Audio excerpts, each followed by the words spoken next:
Hey guys, Casey Scanlon here. Today we're going to talk a little bit about square bills and picking the color of your square bills before you go fishing or when you're on the water.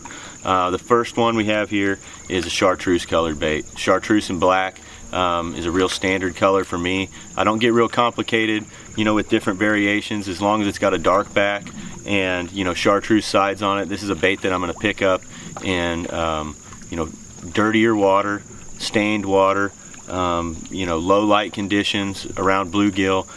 Usually this is my dirty water bait right here. Then we get stained water, clear water situations, and I just have a simple shad colored bait here. Something with a black back and silver or white sides, or a green back and silver and white sides, something like that. Those are the two colors that I'm going to reach for the most. When you get super clear water, you're going to start using more of your translucent baits.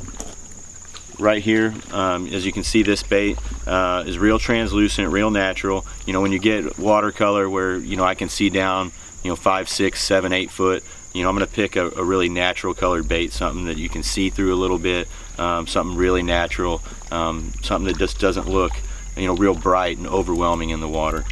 In the springtime of the year, sometimes late fall, I'm going to use a crawl colored bait.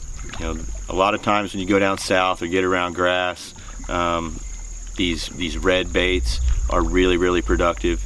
Here in the Ozarks, these red colored baits are really productive, along with your natural craws and brown colors. But these are baits that I'm going to reach for in the late fall and early spring when they're really feeding heavily on crawfish. That's a really good spring producer right there. And sometimes we get to where the fish are really feeding heavily on bluegill. Now this isn't a bait that I throw a ton. A lot of times that black and chartreuse colored bait will do the same thing for me. I feel like that resembles a bluegill a lot to the bass. But here we have a real natural colored bluegill style bait. So when you get on a pattern where the fish are really feeding heavily on bluegills, or maybe you get some bluegills spit up or regurgitated in your live well, that's a good time to reach for this bait. And that's what I'm looking for a lot of times. When I catch a fish, I want to see if there's pinchers sticking out of his mouth, shad, things like that.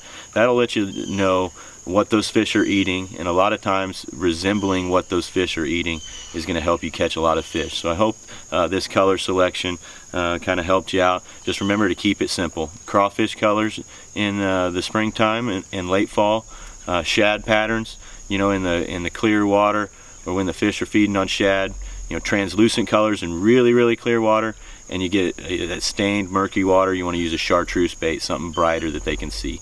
So check out the Luck E Strike crankbaits. This is a series 3 right here. We make them in a bunch of different sizes. This is the bait I go for. It's a really good deflecting bait, bounces off cover really well, catches a lot of fish.